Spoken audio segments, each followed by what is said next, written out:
Hello folks, welcome to the channel. If you encounter system error 5, access denied, then watch this video for the solution. Now we get this problem in two scenarios. One is if you're trying to open a program and the other one is if you're trying to run a program.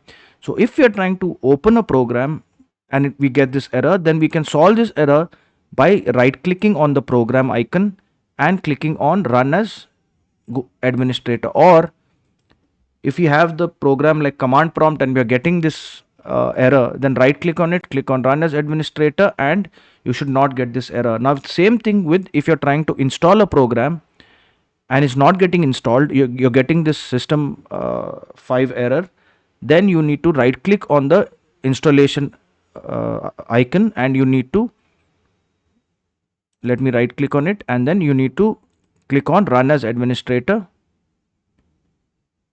and it should show up or it should start installing. The second thing is to disable the user account control. So we'll look for user account control, change user account control settings, and you need to just put this to never notify and click on OK.